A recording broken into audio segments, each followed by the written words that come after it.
Shri Venkateswara gold తాకట్టులో ఉన్న మీ బంగారాన్ని విడిపించి కొనబడును.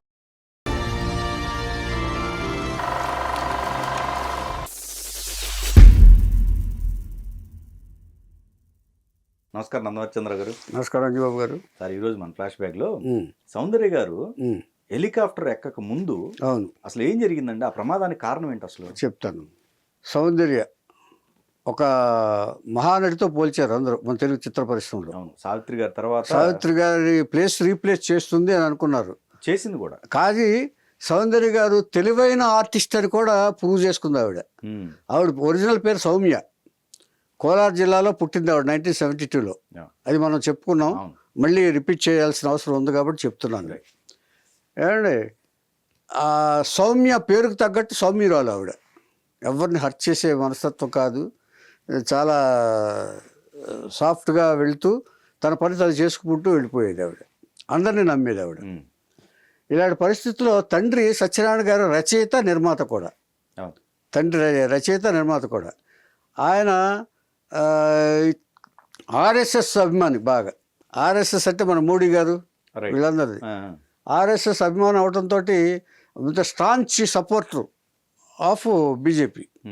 అప్పుడు అసలు ఈవిడికి రాజకీయం కానీ ఇది కానీ ఏమీ లేదు. అప్పుడు బీజేపీ వాళ్ళు అడిగారు సత్యనారాయణ గారిని. అప్పట్లో బీజేపీ అడిగితే టైం వచ్చినప్పుడు చూద్దామండి అని తప్పించుకున్నాడు ఆయన. ఆ తర్వాత తప్పని పరిస్థితుల్లో సౌందర్య గారిని బీజేపీలో చేర్చాల్సి వచ్చింది వాళ్ళు. దానికి అన్న అమర్నాథ్ని తోడుగా పెట్టి ఆయన్ని కూడా ఆర్ఎస్ఎస్లో చేర్చి ఈవిని కూడా బీజేపీలో చేర్చి, ఆర్ఎస్ఎస్ అంటే ఈయన కూడా ఆర్ఎస్ఎస్ ఫాలోవర్ అయ్యాడు తండ్రితో పాటు. వెళ్ళినప్పుడు సౌందర్య గారిని కూడా బీజేపీలో చేర్చాడు ఆయన. ఇది చేర్చాల్సిన అవసరం లేదు. ఈయన తెలివిగా ఈవిడ ఇలాంటి వాటిలో అసలు పాల్గొనే మనిషి కాదు.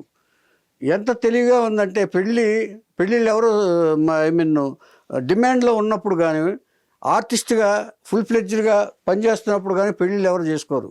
కానీ సౌందర్య గారు చేసుకున్నారు. 100 పిక్చర్స్ అయిపోయిన తర్వాత ఆవిడ నాకు ఇక గ్లామర్ ఇదైపోయింది, వయసు పెరుగుతున్న కొద్దీ ఇక వేషాలు గ్లామర్ హీరోయిన్స్ రావు, మెయిన్ హీరోయిన్స్ రాకపోవచ్చు, దానికంటే ఈ చెల్లి క్యారెక్టర్లు చదవటం కంటే సంసారంలో సెటిల్ అయితే బెటర్ అని చెప్పేసి కర్ణాటక వెళ్ళిపోయి శుభ్రంగా పెళ్లి చేసుకుందాడు. ఒక హైలీ ఎడ్యుకేటెడ్ ఫ్యామిలీ పెళ్లి చేసుకుని సెటిల్ అయ్యారు. సెటిల్ అయిన తర్వాత అప్పుడు ఈ బీజేపీ ప్రచారానికి పిలిచారు.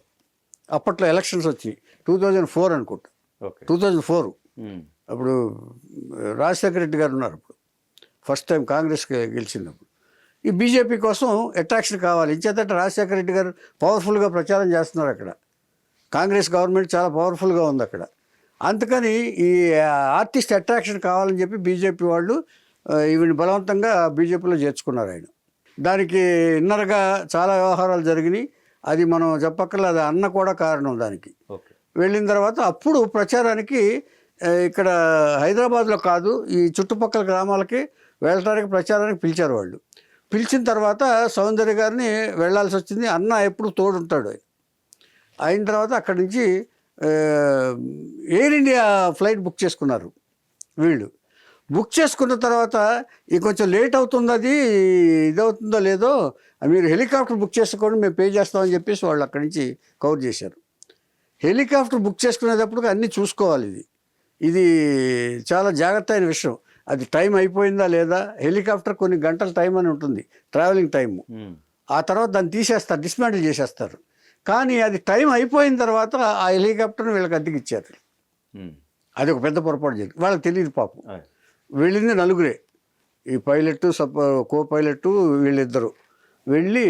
వెళ్తుండగా ఆ మధ్యదారిలోనే తేడా వచ్చేసిన తర్వాత అటు ఇటు తిరిగి ఒక రైతు పొలంలో ఇదిపోయింది. పడేంత వరకు డేంజర్ లేదు. ఒకవేళ ఏదన్నా జంప్ చేసేసి ఇచ్చేసేయచ్చు. కానీ అది జరగల. అలా ఇలా డాష్ ఇచ్చిన తర్వాత అప్పుడు ఫైర్ వచ్చింది. అప్పుడు పేలిపోయింది. అప్పుడు పేలిపోయిన తర్వాత ఆ మంటకి పెట్రోల్ ట్యాంక్ కాలిపోయి అప్పుడు కాలిపోయింది. ముందు బాగానే ఉంది. చూశారు వాళ్ళు, మనుషులు అవటం, రైతులు, జనాలందరూ కూడా అక్కడే స్ట్రగుల్ అవటం ఈ ఫ్లైట్లో చూశారు. చూసిన తర్వాత రక్షిద్దామని అందరూ జనాలందరూ వచ్చారు. కానీ అప్పుడే మంటలు ఫ్లాష్ అయిపోయి ఆనవాళ్ళు కూడా దొరకకుండా ఇచ్చేయిపోయారు. ఇది దురదృష్టకరమైన సంఘటన అని చెప్పడానికి ఇది ఒక ఉదాహరణ. ఇచ్చేదంటే అదే ఇది అయిన తర్వాత ఆవిడ రూమర్స్ ఏమొచ్చినాయంటే ఆవిడ ఆస్తి కోసం ఆవిడ ఈ మోహన్ బాబు ఉన్న గెస్ట్ హౌస్ ఆవిడదని ఒక రూమర్ వచ్చింది. ఈ బినామీ పేరు మీద తీసుకున్నారు ఆవిడ. ఒక వ్యక్తి ఎవరో ఖమ్మం జిల్లాకు చెందిన వ్యక్తి మోహన్ బాబు ఆవిడ ఆస్తి తీసుకున్నాడని చెప్పేసి ఒక కంప్లైంట్ ఇచ్చాడు.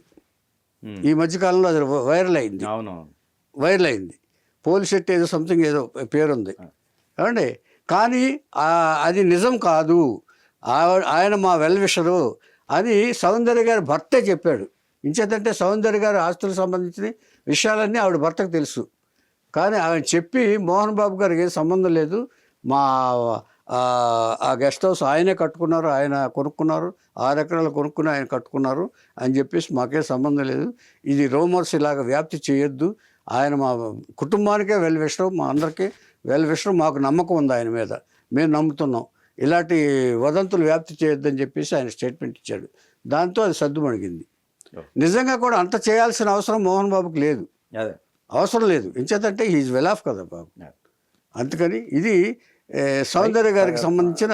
పైగా ఆ రోజు మనం డిస్కస్ చేసినప్పుడు ఈవిడ ప్రెగ్నెంట్ కదా, ప్రెగ్నెంట్ కూడా. కానీ అది దురదృష్టం, ఇక బతికిపోయేది. ఒకవేళ గబుక్కుని ఏదైనా సాహసం చేస్తుంటే, లేకపోతే డోర్ ఓపెన్ కాలేదో, ఏదో సంథింగ్ హ్యాపెండ్.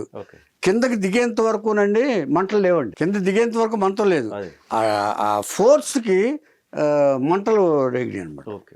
అది ఎక్కడ ఇదే రగులుస్తుంది కదా అది పెట్రోల్ ట్యాంక్కి, దానికి ఇదయ్యి ఎలక్ట్రిక్ ఇది మంటలు వచ్చినాయి. ఆ మంటల దగ్గర జనాలు వెళ్ళిపోయారు, జనాలు రక్షిద్దామని వెళ్ళారు పాపం. ఆవేళ ఇది ఎవరికి తెలియదు, జనాలకు తెలుసు బాగా. అది 2 జీవాలు అలాగా అరుస్తున్నారని వాళ్ళకి మిర్రర్లోంచి వాళ్ళు మూమెంట్ అవటం అంతా తెలిసింది వాళ్ళకి. రక్షిద్దామని వెళ్తే కుదరలేదు. ఇది సౌందర్య గారి మరణానికి సంబంధించిన ఒక ఇది. పైగా ఈ రూమర్ కూడా, ఆ ప్రాపర్టీ రూమర్ కూడా కరెక్ట్ కాదు, జెన్యూన్గానే జరిగింది. సౌందర్య గారికి ఏ అన్యాయం జరగలేదు.